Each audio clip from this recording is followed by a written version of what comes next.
Hello friends, this is Akanksha Singh. Welcome to study by third Singh. I hope friends आप लोग बहुत अच्छे होंगे। फ्रेंड्स, आज की जो वीडियो है इसमें विलियम शेक्सपियर का एक दुखांत नाटक है जिसका नाम है हैमलेट। तो आज की जो प्रैक्टिस है वो हैमलेट से ज़्यादातर क्वेश्चंस आपको देखने को मिलेंगे एंड विलियम वर्ड्सवर्थ के क्वेश्चंस पे भी हम डिस्कस करेंगे। तो चलिए फ्रेंड्स, वीडियो को स्टार्ट करते हैं। चैनल को लाइक करें, सब्सक्राइब करें, शेयर करें। इसके पहले की जो वीडियो है उसमें भी हैमलेट के क्वेश्चंस हैं, शेक्सपियर्स पे क्वेश्चंस हैं, थॉमस हार्डी के क्वेश्चंस हैं, आप उसको जरूर देखें। जैसा कि मैंने आपको बताया था कि आपका एग्जाम पास में आ रहा है, तो फ्रेंड्स आपको वही क्वेश्चंस की प्रैक्टिस करवाई जा रही है जो इम्पोर्टेंट है, राइट। तो वीडियो को आप फुल वॉच करें, चैनल को लाइक सब्सक्राइब शेयर करना न भूलें। तो आइए फ्रेंड्स, वीडियो को स्टार्ट करते हैं। फर्स्ट क्वेश्चन हमारा हमसे क्या पूछ रहा है, ये क्वेश्चन फर्स्ट है 39 से हम स्टार्ट करेंगे। ये क्वेश्चन हैमलेट से है, ठीक है। तो हैमलेट की अगर बात करें, जैसा कि आप सभी लोग जानते हैं, हैमलेट शेक्सपियर का एक दुखांत नाटक है, ठीक है। द ट्रेजेडी ऑफ हैमलेट इसका नाम है। इसका एक और नाम है प्रिंस ऑफ डेनमार्क, ठीक है, प्रिंस ऑफ डेनमार्क। इसकी जो स्टार्टिंग की गई थी 1603 के आसपास मानी जाती है और ये जो पब्लिश हुआ था 1604 के आसपास माना जाता है। तो आई होप फ्रेंड्स इतना क्लियर होगा। तो आइए 39 क्वेश्चन से स्टार्ट करते हैं। 39 क्वेश्चन हमारा हमसे क्या पूछ रहा है, आइए देखते हैं। What does Hamlet do during the performance, ठीक है। ये क्वेश्चन आपसे यही पूछ रहा है कि परफॉर्मेंस के दौरान हैमलेट क्या करता है, ठीक है। जैसा कि आप सभी जानते हैं कि हैमलेट कि जब फादर की डेथ हो जाती है तो उसके जो चाचा क्लाउडियस रहते हैं और उसकी मदर जो गर्ट्रूड रहती है, वो दोनों मिल करके हैमलेट के फादर की हत्या कर देते हैं, ठीक है। तो हैमलेट अपनी माँ से जो है कि नफरत करने लगता है, ठीक है। और ये जो हैमलेट है ये बहुत लॉन्ग शेक्सपियर का नाटक है, ठीक है। तो आइए देखते हैं what does Hamlet do during the performance. ये आपसे ये पूछ रहा है कि परफॉर्मेंस के दौरान हैमलेट क्या करता है, ठीक है। तो आइए देखते हैं फ्रेंड्स हैमलेट क्या करता है। फर्स्ट, सेकेंड, थर्ड, फोर्थ, ठीक है, ABCD है, इसमें से कौन सा राइट है ये आप बताएंगे। ही explains everyone behaviour, right answer इसका क्या है, राइट आंसर इसका बी है। आइए 30 क्वेश्चन को देखते हैं। व्हाट इज क्लाउडियस, ठीक है, रिएक्शन टू द प्ले। ये क्वेश्चन आपसे ये पूछ रहा है नाटक पे क्लाउडियस का क्या रिएक्शन रहता है, ठीक है, ठीक है। क्लाउडियस का क्या रिएक्शन है आप इसमें बताएंगे कि he admires the performances, he does not play attention, he and leaves, he demands and yes. आइए एक second, 1 second friends, please 1 second.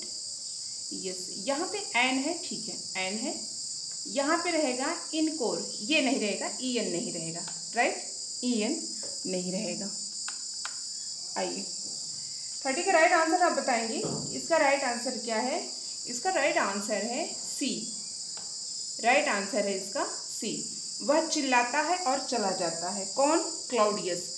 ये क्वेश्चन आपसे यही पूछ रहा है कि प्ले में जो क्लाउडियस का क्या रिएक्शन रहता है, ठीक है। तो वो चिल्लाता है और वहां से चला जाता है, राइट आंसर इसका सी है। Who sends for Hamlet after the play, 31 में आप बताएंगे नाटक के बाद हैमलेट को कौन भेजता है, क्लाउडियस, ओफेलिया, ठीक है, होरोटियो की गर्ट्रूड कौन भेजते हैं उसको, कौन भेजता है उसको। Who send the Hamlet after the play, ठीक है, नाटक के बाद हैमलेट को कौन भेजता है, तो गर्ट्रूड भेजती है, ठीक है, जो कि हैमलेट की माँ है और उसके फादर की क्या है, पत्नी है। और जब उसके फादर की डेथ हो जाती है तो वो उसके चाचा क्लाउडियस से शादी कर लेती है। आइए देखते हैं व्हाट डज क्लाउडियस वांट, ठीक है। आप 32 क्वेश्चन लिखेंगे कि 32 क्वेश्चन क्या आपसे पूछ रहा है। What does Claudius want, Rosencrantz है and Guildenstern to do with Hamlet, ठीक है। आप 32 में बताएंगे कि इसका राइट आंसर क्या है। ये आपसे यही पूछ रहा है कि what does Claudius want, Claudius चाहता है रोसेनकाल्स और गिल्डनस्टर्न हैमलेट के साथ क्या करें। ठीक है, आप इसका राइट आंसर बताएंगे। ये क्लाउडियस है, हैमलेट का चाचा है, और ये जो है ये दो हैं, इनको क्लाउडियस क्या चाहता है कि वो हैमलेट के साथ क्या करें। 32 में आप बताएंगे इसका राइट आंसर क्या है। तो इसका राइट आंसर है टेक हिम टू इंग्लैंड। क्या करें कि उसको इंग्लैंड भेज दें। किसको? हैमलेट के, क्योंकि ये जो हैमलेट था पहले इंग्लैंड में अपनी पढ़ाई करता था। उसके जब फादर की डेथ हो जाती है तो वो वापस आ जाता है जब उसको खबर मिलती है। तो ये क्लाउडियस यही चाहता है कि वो कहाँ चला जाए? इंग्लैंड। आइए 33 में देखते हैं। Who plans to spy on Gertrude and Hamlet. ये कह रहे हैं कि गर्ट्रूड और हैमलेट पर जासूसी, ठीक है, प्लान्स करते हैं गर्ट्रूड पर जासूसी करने के लिए हैमलेट पर। ठीक है, कौन जासूसी करता है गर्ट्रूड और हैमलेट पे जासूसी करने के लिए? तो आप बताएंगे क्लाउडियस करता है, होरेटियो करता है, ओफेलियो करता है, पोलिनियस करता है, कौन करता है? 33 में आप बताएंगे। इसका राइट आंसर है फ्रेंड्स डी, पोलिनियस है जो गर्ट्रूड और हैमलेट पर जासूसी करने की योजना बना रहा है। ठीक है, राइट आंसर है इसका डी। आइए 34 क्वेश्चन को देखते हैं। 34 क्वेश्चन हमसे क्या पूछ रहा है? What does Claudius feel guilty for. आप ये बताएंगे 34 में क्लाउडियस किस बात के लिए गिल्टी फील करता है। ठीक है, गिल्टी फील कर रहा है किस बात के लिए? Killing his brother, marrying the queen, sending Hamlet away, running out of the play. Right 34 में राइट आप बताएंगे। वो इसी बात पे गिल्टी फील कर रहा है, किल हिज ब्रदर, कि उसने अपने ब्रदर को मार दिया। कौन गिल्ट फील कर रहा है? क्लाउडियस कर रहा है। ठीक है, आइए 35 क्वेश्चन में देखते हैं क्या पूछ रहा है। 35 क्वेश्चन, ठीक है, आइए 35 क्वेश्चन को देखते हैं। Why does Hamlet, yes, why does Hamlet refrain from killing Claudius when he has the opportunity to. आप इसमें बताएंगे 35 में क्या कह रहा है कि मौका मिलने पर हैमलेट क्लाउडियस, हाँ मौका मिलने पर, ठीक है, Claudius when he has opportunity, यानी कि क्लाउडियस को मौका मिलता है हैमलेट को मारने के लिए। तो आप बताएंगे कि इसका राइट आंसर क्या है? ए बी सी डी क्या है? ठीक है, राइट आंसर आप इसको बताएंगे। क्लाउडियस, ठीक है, इज प्रेइंग। ठीक है, क्लाउडियस इज प्रेइंग। ये क्वेश्चन आपसे यही पूछ रहा है कि why does Hamlet refrain from killing Claudius when he has the opportunity to. ये क्वेश्चन फ्रेंड्स आपसे यही पूछ रहा है कि मौका मिलने पर हैमलेट क्लाउडियस को मारने से क्यों पीछे हट जाता है। यानी कि हैमलेट को मौका रहता है कि वो क्लाउडियस को मार दे, लेकिन फिर भी हैमलेट पीछे हो जाता है क्योंकि क्लाउडियस ही इज प्रेइंग। ठीक है, प्रेइंग। राइट आंसर है C. When does Hamlet plan to kill Claudius. 36 में देखेंगे क्या पूछ रहे हैं कि when Claudius plan to kill Claudius. ये पूछ रहे हैं, कह रहे हैं,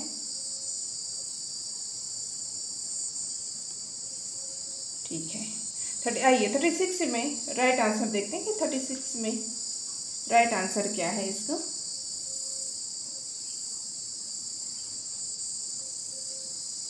राइट आंसर है इसका,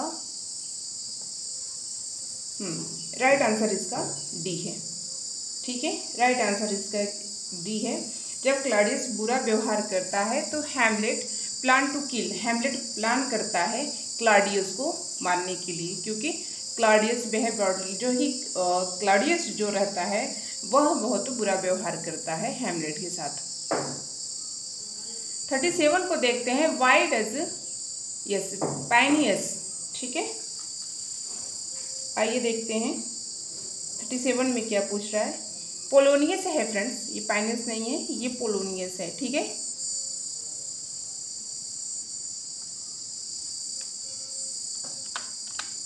यस, ये पोलोनियस है। आइए देखते हैं।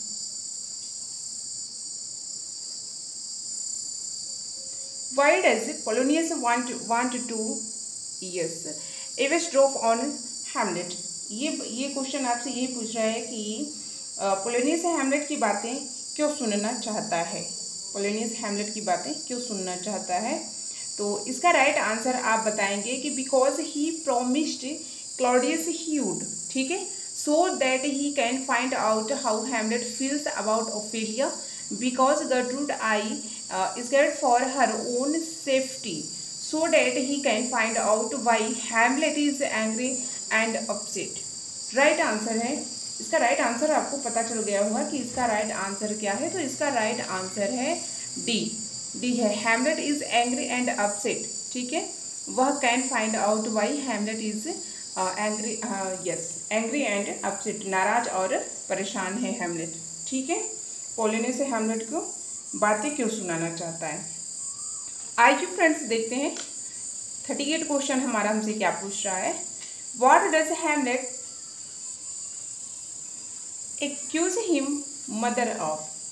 आप 38 में बताएंगे कि हैमलेट अपनी माँ पर क्या आरोप लगाता है, ठीक है, क्या आरोप लगाता है 38 में आपको बताएंगे।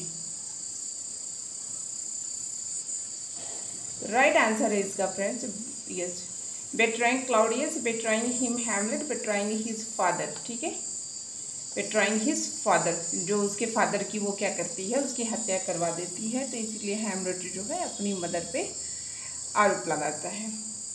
वाई डज, आइए 39 क्वेश्चन को देखते हैं। Why does Hamlet kill Polonius. 39 question क्या कह रहा है, 39 क्वेश्चन यही कह रहा है कि why does Hamlet kill Polonius, ठीक है। आइए 39 में देखते हैं 39 क्या कह रहा है। तो इसका राइट आंसर है, राइट आंसर इसका डी है, बिकॉज ही मिस्टेक्स, ठीक है, Polonius for Claudius. Right answer इसका डी है। Why does Gertrude think Hamlet is made. आप बताएंगे कि गर्ट्रूड को क्यों लगता है कि हैमलेट क्या हो गया है, मैड हो गया है, यानी कि पागल हो गया है। आपको क्या लगता है, why does Gertrude think Hamlet is mad, आप इसको बताएंगे। राइट आंसर इसका क्या है फ्रेंड्स, राइट आंसर इसका आप बताएंगे। क्वेश्चंस बहुत इजी हैं, ठीक है, ये क्वेश्चन मैं इसलिए आपको बता रही हूँ कि आपको थोड़ा सा नॉलेज भी हो जाए और इस तरह से क्वेश्चंस भी आए तो भी आप इजीली कर लें। इसका राइट आंसर है सी, सी इसका राइट आंसर है, ठीक है, सी इसका राइट आंसर है, because he appears to be talking to himself. वो इसलिए सोचती, गर्ट्रूड हैमलेट के बारे में इसलिए सोचती कि वह पागल हो गया है कि बिकॉज, क्योंकि वह अपने आप से ही बातें कर रहा था, ठीक है, वो अपने आप से ही बातें कर रहा था, यानी कि वो एक तरह से नाटक कर रहा था, लेकिन इसको लग रहा था कि वो क्या हो गया है, हैमलेट पागल हो गया है। What message does the ghost bring Hamlet. 41 में ये क्वेश्चन आपसे ये पूछ रहा है कि घोस्ट हैमलेट के लिए क्या संदेश लेकर आता है। जो घोस्ट रहता है, घोस्ट क्या कौन रहता है, हैमलेट का फादर रहता है, ठीक है, तो वो उसके लिए क्या संदेश, हैमलेट के लिए क्या संदेश लेकर आता है। तो 41 में आप बताएंगे कि क्या संदेश लेकर आता है। तो 41 का राइट आंसर आप बताएंगे, to leave his mother alone, ठीक है, to remember that he has not yet gotten revenge, to hide Polonius body, to give up. 41 में आप बताएंगे, 41 का राइट आंसर है टू रिमेंबर, ठीक है, यह याद रखना उसने अभी तक बदला नहीं लिया। कौन याद दिलाने आता, घोस्ट। घोस्ट कौन रहता है, हैमलेट का फादर, जिसको क्लाउडियस और उसकी माँ ने दोनों ने मिलकर उसको मार दिया था, यानी कि हैमलेट के चाचा और हैमलेट की माँ ने। अब यहाँ से जो क्वेश्चन स्टार्ट हो रहे हैं ये विलियम वर्ड्सवर्थ के क्वेश्चन हैं, ठीक है। तो आइए देखते हैं विलियम वर्ड्सवर्थ के क्वेश्चन हैं। तो क्या कह रहे हैं, Wordsworth subscribed to whose belief that humanity was essentially good but was corrupted by the influence of society। इसमें राइट आंसर आप बताएंगे 42 में कि क्या कह रहे हैं,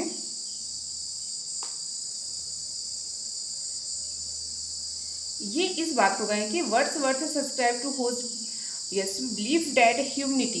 वर्ड्सवर्थ ने किसी मान्यता की स्वीकार किया कि मानव मूलतः, ठीक है, influence of by the influence of society. तो इसमें राइट आंसर आप बताएंगे कि ए बी सी डी में से राइट आंसर इसका क्या है। तो राइट आंसर आप इसका बताएंगे ए इसका राइट आंसर है, ठीक है।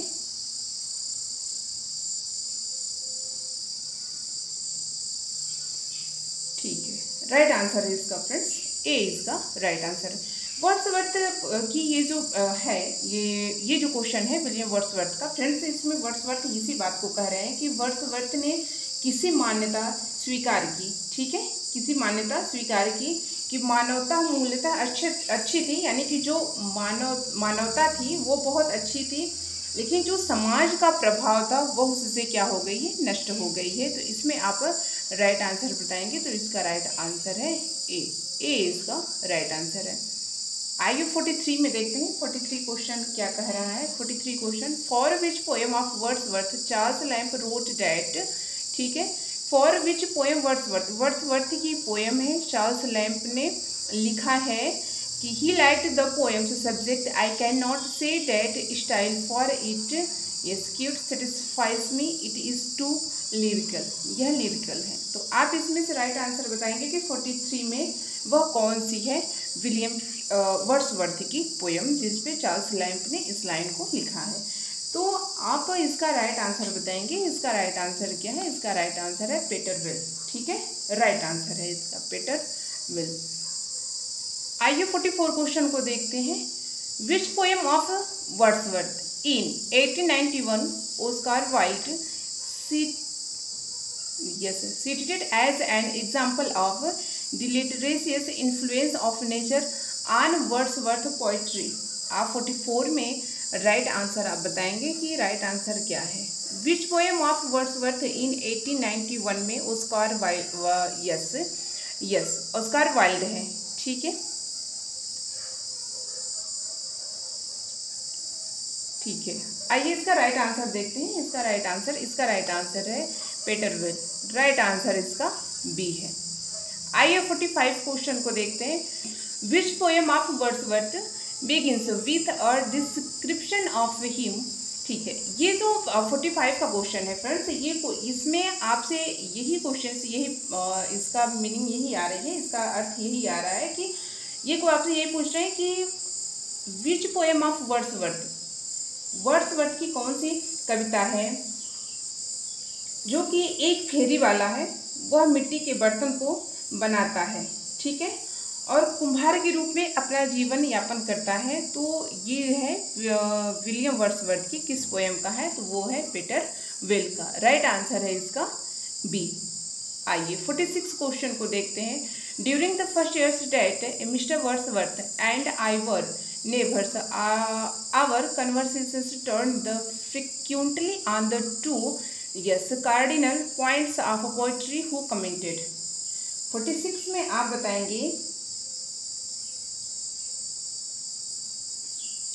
ये यही कह रहे हैं कि ड्यूरिंग द फर्स्ट ईयर्स के दौरान जब मैं मिस्टर वर्ड्सवर्थ, ठीक है, दोनों क्या थे, नेबर्स थे, दोनों लोग क्या थे, पड़ोसी थे, हमारी बातचीत अक्सर कविता के दो प्रमुख बिंदुओं पर होती थी, ठीक है।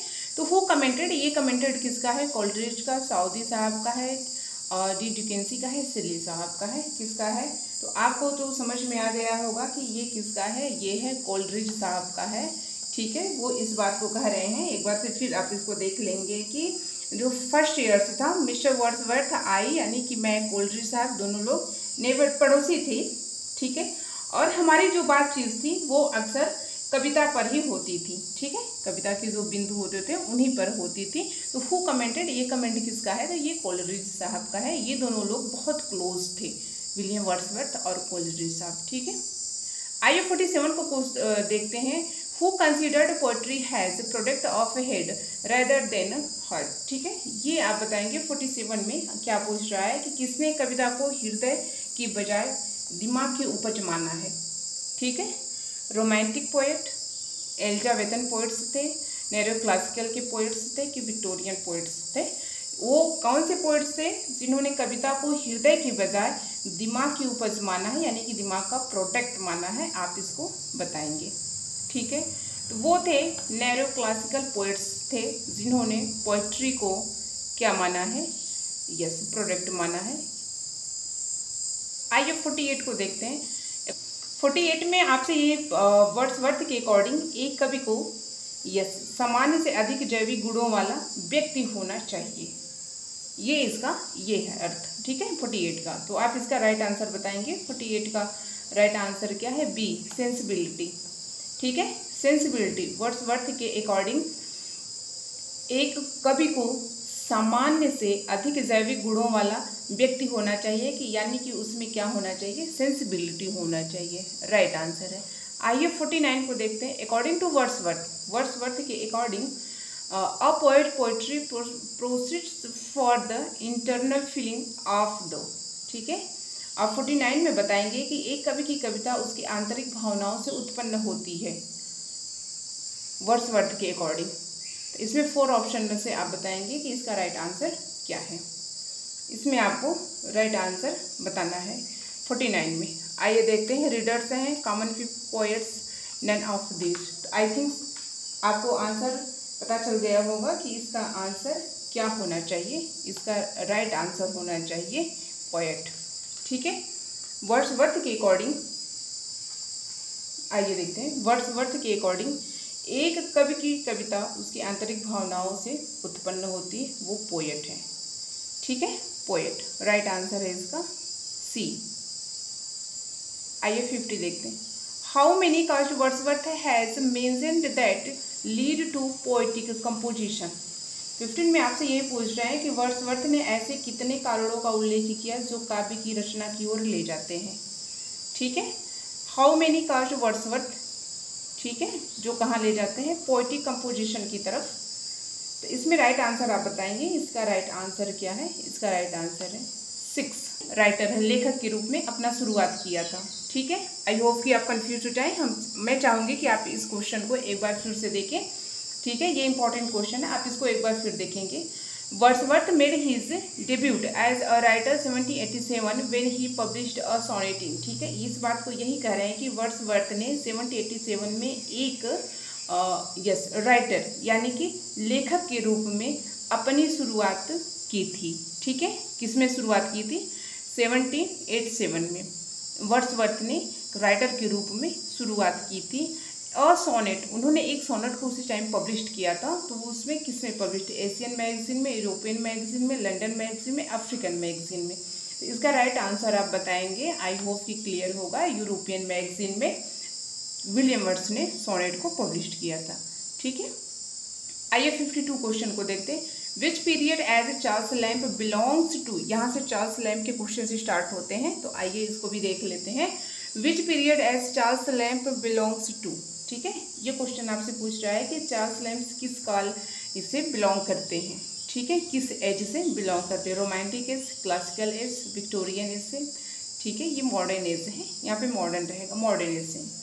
राइट आंसर आप इसका बताएंगे। राइट आंसर इसका है ये रोमांटिक एज से बिलोंग करते हैं। कौन करता है, चार्ल्स लैम्प साहब। ठीक है, चार्ल्स लैम्प ऐसे आर नोन एज। ठीक है, 53 में आप बताएंगे चार्ल्स लैम्प का ऐसे जाना जाता है। ठीक है, अल्फा ऑफ प्लस ऐसे ऑफ इलिया की नन ऑफ दिस की सी। राइट इसका बताएंगे, तो राइट आंसर है ऐसे ऑफ इलिया। ठीक है, चार्ल्स लैम्प ऐसे और नोन मतलब निबंधकार के रूप में जाने जाते हैं, तो ऐसे ऑफ इलिया। राइट आंसर है इसका B. Which of the following essays of Lamb is most autobiographical. ठीक है, 54 में आप बताएंगे कि 54 का क्या आपसे पूछ रहा है। इसमें ये जो 4 ऑप्शन दिया गया है, ये आपको बताना है कि चार्ल्स लैम्प का एसे है जो उनका मोस्ट ऑटोबायोग्राफिकल है, यानी कि सर्वाधिक ठीक है आत्मकथात्मक है। ठीक है, आत्मकथात्मक है, तो कौन सा है, ओल्ड चाइना है, पुअर रिलेशन से है, bachelors complain against married man है, द फेस्ट ऑफ सिमनी स्वीपर्स है। तो राइट आंसर आप इसका बताएंगे, इसका राइट आंसर है सी। ठीक है, सी इसका राइट आंसर है bachelors complaint against married man, जो कि चार्ल्स लैम्प का मोस्ट ऑटोबायोग्राफिकल है। राइट आंसर इसका सी है। ठीक है, आइए देखते हैं 55 क्वेश्चन क्या पूछ रहा है। 55 क्वेश्चन ये पूछ रहा है कि वी आर नॉट ऑफ, ठीक है, एलिक है। ठीक है, एलिस है, एलिक है जो प्रोनाउंस करें। नार of thee, nor are we children at all the children of Alice will call, ठीक है, बट टू फादर, ठीक है, from which essay to Lamb are the above lines quoted. इन 4 ऑप्शन में से फ्रेंड्स आपको यही बताना है कि ये करें कि we are not the Alice, न हम एलिस के हैं, ठीक है, नॉर ऑफ दी न तुम्हारे हैं, nor we children at all, और कह रहे हैं हम बिल्कुल भी बच्चे हैं, और एली के बच्चे वाटरम को पिता कहेंगे। ठीक है, तो राइट आंसर है dream children the south sea house old china poor relations. तो 55 में आप राइट आंसर बताएंगे ड्रीम चिल्ड्रेन। राइट आंसर है ड्रीम चिल्ड्रेन। ठीक है, फ्रॉम विच एसे लैम्प, ये चार्ल्स लैम्प का एसे है, और ये जो लाइन है उसका कोट है। ठीक है, द चिल्ड्रेन ऑफ, यहाँ से है वी आर नॉट एली। ठीक है, ये चार्ल्स लैम्प का एसे है जिसका नाम है ड्रीम चिल्ड्रेन, ये उसी का कोट है। तो राइट आंसर है इसका ए। आइए देखते हैं ये जो क्वेश्चन है ये पीजीटी 2000, 4000 और 2010 में भी पूछा था। आइए देखते हैं क्वेश्चन क्या है। Who is called Prince among atheist. ये बहुत इंपॉर्टेंट क्वेश्चन है, इसे आप देखेंगे। ठीक है, who is called Prince among atheist किसे कहा जाता है, कौन किसे, हाँ, वेगन को, एडिशन को, चार्ल्स लैम्प को, हैजलिट को। तो राइट आंसर है चार्ल्स लैम्प को कहा जाता है प्रिंस एमॉन्ग एथेइस्ट। ठीक है, एथेइस्ट है, एथेइस्ट है। राइट आंसर है इसका सी। आइए 57 को देखते हैं। विच of the following authors wrote a work named, ठीक है,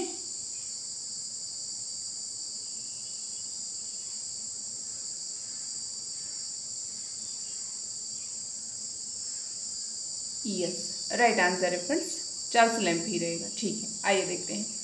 आइए 57 को देखते हैं। 57 क्वेश्चन क्या पूछ रहा है, आइए देखते हैं। विच ऑफ द फॉलोइंग, ये क्वेश्चन आपसे यही पूछ रहा है कि निम्नलिखित में से किस लेखक ने शेक्सपियर के पूर्व काल में एडमियन नामक, ठीक है, कृति को लिखा था। ठीक है, जॉन लिली ने, मार्लो साहब ने, चौसर ने, रॉबर्ट ग्रीन ने। 57 में राइट आंसर आप बताएंगे तो जॉन लिली ने लिखा था। ठीक है, ये क्वेश्चन एक बार फिर देखेंगे। विच of the following others wrote the work named admin in pre Shakespearean period. ठीक है, ये क्वेश्चन आपसे यही पूछ रहा है कि जो शेक्सपियर की पूर्व काल में एडमेन नामक कृति लिखी थी तो किसने लिखा था, जॉन लिली ने लिखा था। राइट आंसर है ए। आइए 58 को देखते हैं। Which American literary critic placed Dickens among the greatest western writers of all time. आप इसे बताएंगे कि 58 का राइट आंसर क्या है। तो 50 राइट, इसका राइट आंसर है बी। ठीक है, 58 का राइट आंसर है बी। आइए 59 क्वेश्चन को देखते हैं। Which work of Charles Dickens called by the novelist William Makepeace. ठीक है, आइए इसको देखते हैं। आइए देखते हैं। Makepeace Thackeray as a national benefit and every man and women who reads it a personal kindness. 59 में आप इसका राइट आंसर बताएंगे। ये कह रहे हैं